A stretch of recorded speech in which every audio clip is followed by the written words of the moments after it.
Hoy, isa ka rin ba? Ayan, isa ka rin ba sa nalungkot nung nawala ang series na biyaheng Zamboanga?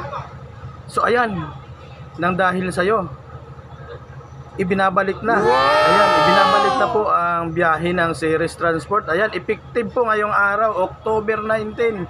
Ayan, nagbabalik na po ang biyaheng Zamboanga ng Ceres Transport. So ang schedule po niyan, Lunes, Miyerkules, Biyernes, Sabado at Linggo. Ayan, MWF Saturday at Sunday po. Meron tayong biyaheng Zamboanga. Ayan, nagbabalik po nagbabalik. Effective ngayong October 19. Ayan po. Dito pa rin po sa Ceres Transport Terminal. Ayan, ang sakayan po sa Ceres Transport, New York Avenue, Cubao at Ceres Terminal, EDSA, Kamuning. Yan, dalawang terminal po yan. Kahit saan po kayo dyan, pwede po kayong pumunta dyan. So, kung saan yung mas madali para sa inyo, pumunta na lang po kayo dyan. Pwede po kayong magpa-booking, magpadala ng mga bagahe, at sumakay. Ayan po, pwede pong magpa-reserve dyan ng mga Pabacolod, Dumaguete, Dipolog at Zamboanga. Ayan po inuulit ko po, nagbabalik na ulit ang ating biyaheng Zamboanga. Yan, biyaheng Dipolog hanggang Zamboanga. Kaya yung mga nalungkot dyan, ang nawala ang biyahe nating Zamboanga, ayan, nang dahil po sa naramdaman ng ating management, ang inyong mga hinaing. Ayan po, ibinabalik na po ang biyaheng Zamboanga. So MWF Saturday at Sunday, at nadagdagan pa po ang araw ng schedule. Ayan, kung dati-rati is MWF lang yan, ngayon pati Sabado at Linggo meron na. So ayan guys, ang 11720, yan ang aking nasa likuran. Yan ang nagpre-prepare na yan. So ganito po lagi sistema, yung maaga pa na gano'n na, nagpe-prepare na yung ating mga bus. Yan po ang tatakbo ulit sa unang pagbabalik ng Ceres Transport biyaheng Zamboanga.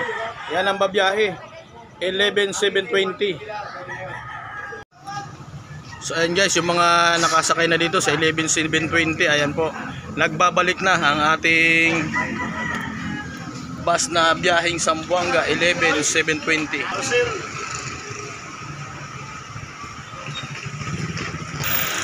Eto guys, naka-prepare na ang 11720 biyaheng Zamboanga. Ayan, nagbabalik, talagang sila pa rin ang tatakbo ng Zamboanga natin. October 19, 2024, ayan, nagbabalik na po ang biyaheng Zamboanga. Ayan guys, kung magpapagargo kayo ng mga bagahe, dalhin nyo lang po dito. Dito sa New York Avenue, pwede pa rin po magpakargo ng bagahe dito. Ayan po, dito lang po ang ating cargo section, yung mga padalahan ng mga bagahe, dalhin nyo lang po dito. Anytime po dito, mula alas 6 hanggang alas 6 din ng gabi, pwede po magpadala rito ng mga bagahe. Ayan, hanapin nyo lang po ito si Bong. Siya po ang ating dito sa New York, Cubao. Sa mga bagahe, pwede po kayo mag-inquire sa kanya sa mga padala ng mga bagahe. At ito naman po ang ating tatakbo ng Zamboanga ulit. Ayan, nagbabalik ang Zamboanga boy, Mr. Rene Doms.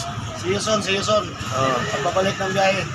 Ayan, yung mga suki nyo dyan Zamboanga, ayan, yung mga nakakamiss sa kanila sa Zamboanga, makikita nyo na ulit sila dyan sa Martes. Nandyan na ito sila. Martes. Ayan, naninigit na. Naninigit na po ang konduktor na biyaheng Zamboanga. Ayan, kung may mga number po kayo dyan sa kanila, pwede nyo silang kontakin for bookings or inquiries. Ayan, pwede po kayo mag-inquire dyan sa kanila, sa mga empleyado. Ayan, ready na ulit itong 720. Ayan, ang alis po nito mga 8 to 9 ng gabi. Ang pamasahe po niyan is 5,000 pa rin hanggang Zamboanga. All in na po yan, kasama na dyan yung mga pamasahe sa barko.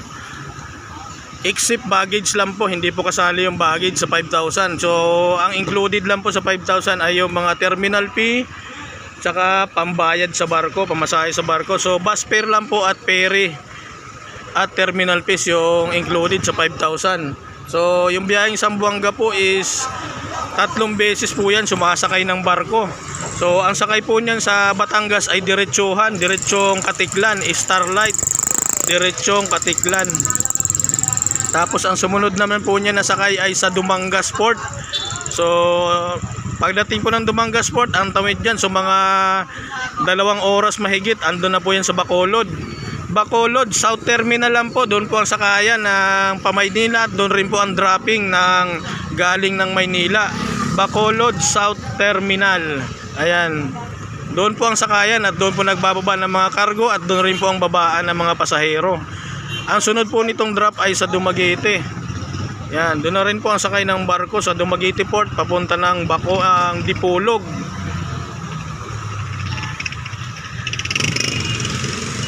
Ayan, Dipolog, tapos dire-diretso na yan hanggang Zamboanga City.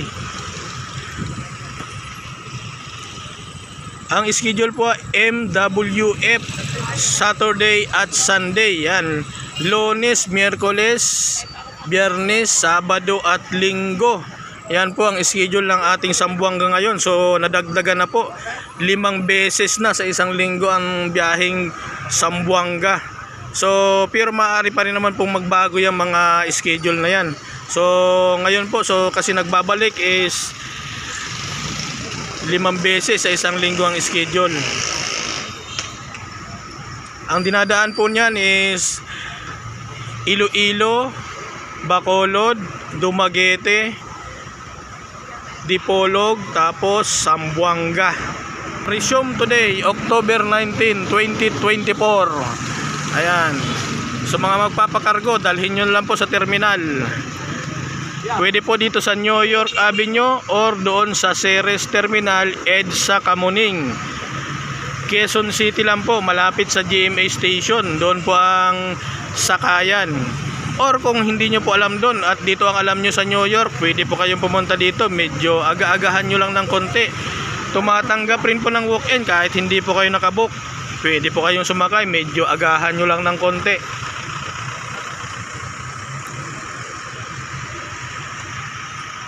Ayan po, naka-prepare na po yan. So naglo-loading na yan ang mga bagahe paunti-unti. Yung mga advance sa bagahe, so maaga pang dumating. Ayan, nagkakarga na. So ayan, napakadali lang pong hanapin ha, dito sa New York Terminal. Dito lang po ito, malapit sa EDSA. Pangalawang kanto lang po ito sa likod ng Genesis Bus Terminal. So dumadaan po dito mismo yung 5-star, yung Cisco, yung First North Luzon. Yan po mga dumadaan dito sa harap mismo ng Ceres Transport. Kaya convenient kayo kung diyan kayo sasakay sa 5-star, First North Luzon. Kung mga galing kayo ng norte, pwede na kayo magpa-drop dito mismo sa harap ng terminal sa New York Avenue. Ito may direct dito.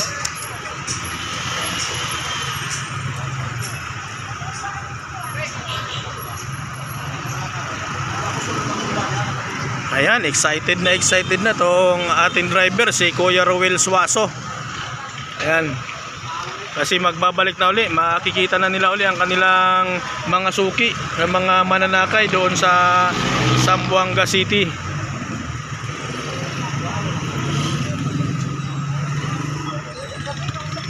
Yan guys, ito po ang ating driver, si Kuya Roel Suaso. Ayan, siya pa rin ang driver, ito mga veteranong driver natin sa Zamboanga. So ito, tanungin natin siya kung kumusta ang pagbabalik, anong mangyayari nito. Ayan, Kuya, kumusta ang natin to, ang biyahe, anong schedule at anong oras ang alisan dito? Tuloy pa rin ba tuloy-tuloy na ba ito uli?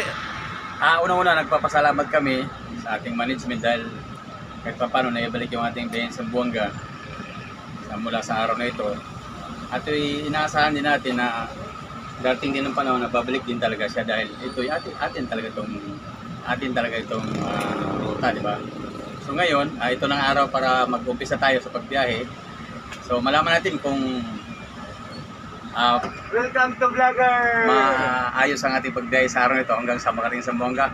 Mula ngayon, anong araw ngayon? Sabado, mga Lunes, nandun na tayo.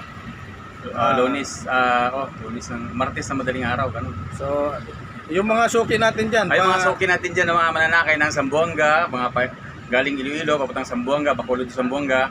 Ito, balik ng biyahe natin. So ayan, magkita-kits na ulit tayo.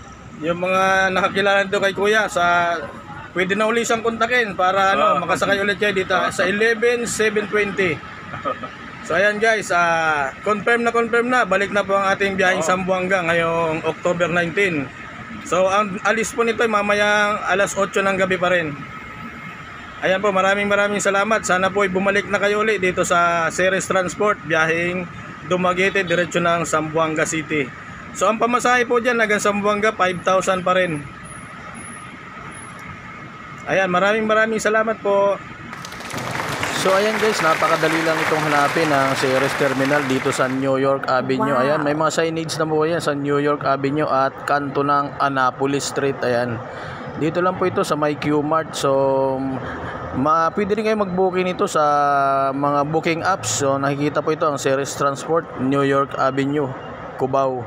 So ayan, kung galing kayo ng norte, ayan, dumadaan dito mismo yung 5-star transport at First North Luzon at Cisco. Ayan, ito po ang kahabaan ng New York Avenue. Dito lang po sa tapat mismo ng Clean Fuel Gasoline Station at sa may Walnut Hotel. Diyan po makikita ang garahe ng Ceres Transport dito sa New York, Cubao. So ayan, dyan po pwede kayong sumakay, pwede magpadala ng mga bagahe. Yan, dalawa po ang terminal ng Ceres dito sa Cubao, sa may ito nga po ang New York Avenue at isa doon sa may Ceres Terminal EDSA Kamuning Station.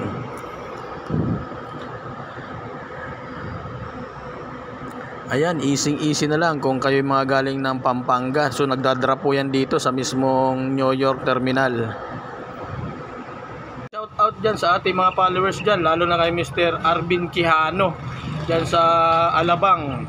Yan, kung magpapabooking po kayo sa Alabang, pwede nyo pong hanapin yan si Arvin Quijano. Or kung may mga bagahe kayo, pwede kayo mag-inquire sa kanya kung may mga bagahe kayong papadala papunta ng Bacolod, Panigros hanggang Dumaguete or hanggang Zamboanga. Hanapin nyo lang po yan si Arvin Quijano dyan sa Alabang Transport Terminal. At dyan din po ang booking natin. So yun nga po palang ating biyaheng Zamboanga is dumadaan po yan ng nagpipick up po yan sa Santa Rosa, SM Santa Rosa at Petron, Turbina. So kung malapit po kayo dyan sa mga lugar na yan, dyan na lang po kayo magpa-booking or magpakargo ng bagahe. Yan, dumadaan po yan dyan, basta may pick up lang. SM Santa Rosa po, meron po kaming booking dyan, saka sa Petron, Turbina. Ayan po. Yan, dumadaan po dyan ang ating mga bus na pa Iloilo at pa Zamboanga. Ayan po.